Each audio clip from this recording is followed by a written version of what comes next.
Hello, welcome to Audio Discourse. My name is Anthony. I'm going to talk about today the Campfire Andromeda 2020 edition.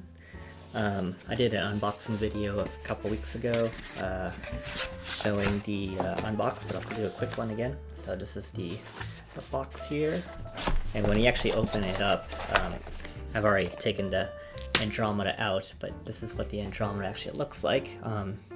It's very, very similar to the original, actually more like the Andromeda Gold.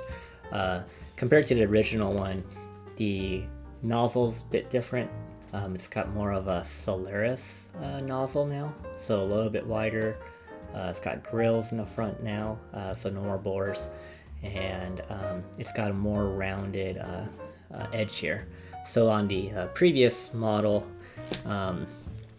those edges would actually dig into my ear, so when I put them on, it might be hard to see, but when you put them on, this edge here used to hit the back of my ear, and it was pretty uncomfortable to wear. With this new design, I don't have that problem at all. These fit in pretty well. So that's the quick look at that. The product also comes with a new case here. So kind of a greenish color, still got the kind of purse looking shape from the previous model, and then comes with the smoky lips cable, which I'm a big fan of. It's very lightweight, very easy to handle. Comes with a L connector, 3.5 millimeter, and still MMCX connection. That said, I am using a very similar looking new cable. This one's slightly thicker, but very similar in shape and design. And I prefer this one mostly because it has interchangeable connectors, and I tend to use balance a lot. In addition to tips and whatnot, the box also comes with a couple extra pouches to protect your IM with. As many know, this metal surface does tend to get scratched and nicked pretty easily, and the paint comes off. So it's a good idea to put these into the protective cover when you're not in use. I'm already banging it up right now, as you can see. So really quickly onto the sound. The very first thing when I put these on, first off, I wasn't a big fan of the original Andromeda too much. I thought it was a bit too bassy at times, depending what source you use. I also think that the upper mid-range and lower treble were way too recessed. That's why I typically call it haze-fi. It's very hazy sounding. And then the treble spike at the very end, around 8 to 10 to 11K, that area gave it a lot more excitement. So it still was a good IEM to listen to. Just wasn't really the sound that I prefer. So with the new version, this 2020 model, it does basically all the issues I had with the original one are kind of fixed with this. So now the upper mid-range and lower treble are now have a more gain to it, so it actually compensates for that haziness sound that was on the old Andromeda. So now, everything sounds a little bit more clean, a little bit more, I guess, in focus. And with that, you do lose a little bit of that kind of shimmering treble. It's still there. It's just that because of that gain in that upper mid-range and treble area, you don't get that similar sparkle, since now everything is kind of on an even plane. But with that, this sounds a lot more like a good all-arounder. The bass is a little bit warmer in some cases, depending on what source you're using. I'll get to that in a little bit. But the very first thing when I put these on, I listened to, I guess, a bunch of jazz music. And the very first thing I noticed was the imaging and the layering and the kind of the acoustic, kind of the reverb sound. They were fantastic on this. It sounded much more realistic than the old Andromeda, and for a multi-BA, it's pretty good. It's comparable to probably my Viento, if not a little bit better, because you actually get a little bit more resonance that's bouncing off. And I think that has to do with their tubeless design here. So you're actually just firing VAs directly into the nozzle. And so it does allow that the chamber that they built inside of the shell to kind of resonate a little bit better, to try to get a more natural sound. And I noticed that it sounds really good in that sense. So with sources, I've measured this on a bunch of different types of sources, and it does change a little bit. So with increasing output impedance on your source, you do get a reduction in bass and an increase in treble. So it's very similar in some sense to the original Andromeda, and so it's source picky. So I've been also what I've done here is I also tried.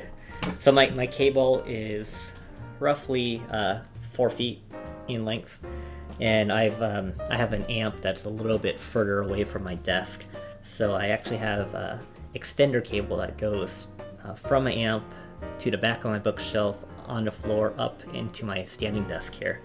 And that's a total about 9 additional feet, so about 3 meters or so. And added with this, that actually changes the impedance by, from a balanced connection, it could change the impedance up to 2 to 3 ohm. And with the single-ended, it changed it by approximately 1 ohm of additional resistance. And that actually changed the sound, so it sounded a little bit different. I actually had to buy a new XLR cable to reduce the amount of output impedance gain that was happening over that 10-foot run. So it's a little bit better now. But I took measurements at 3-foot intervals using 3.5 millimeter extender cables, and it seemed like every 30 feet there was a change of 1 to 1.5 decibels, lower in bass, upper in treble. So once you get to about, I guess, 3 to 4 ohm output impedance, it became, for me, pretty bright, to the point where it was pretty fatiguing, and I didn't like it. I find that the Andromeda seems to be the best at roughly 1 ohm output impedance for my taste, maybe 1.5 at best.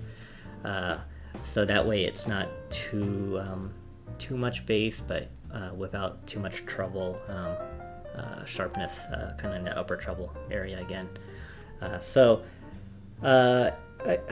At the end of the day, I actually really like these. I would highly recommend these, especially given the fact that most flagship IMs right now from other brands are going up and up and up in price. I don't want to talk too bad about other companies, but other brands are in the $2,500 to $3,500 or more right now for their top of the line, and then you got Campfire here with $10.99 for this new Andromeda, and it's pretty good. I highly rate this one. And then comparing it to my Viento, again, the Viento's probably got a little bit more, to my taste, better tonality overall. It's a little bit more coherent, but this one does do the layering a little bit better, and perhaps soundstage a little bit better. But the Viento isn't as source picky. It still is, but not to the low output impedance changes that this one does. I haven't tried the new Solaris yet. Hopefully to try that coming soon here. But comparing this to the old Solaris, I would take this over it too. This just sounds a lot cleaner, and I think just sounds a lot better. So I guess the other one I've been listening to lately that is in the same price range is the Unique Melody Mest. That one, compared to this, is quite a bit different sounding. The Mest has got a bigger sub-bass shelf. It's also run by a dynamic driver, so I think it sounds a little bit cleaner, or not cleaner, sorry, a little bit more natural in its low end. But it can become a little muddy, especially when you're used to listening to a bunch of balanced armature drivers and then going to a dynamic driver. And then it has a little bit more exciting sound to it because it does have a bit more V-shaped sound without going too extreme where it loses its tonality. It still sounds very, very natural and has pretty good timbre, but with a bit more exciting sound and a soundstage that is very unique, more like the Solaris than this, where this is just kind of a typical wide soundstage with pretty good depth.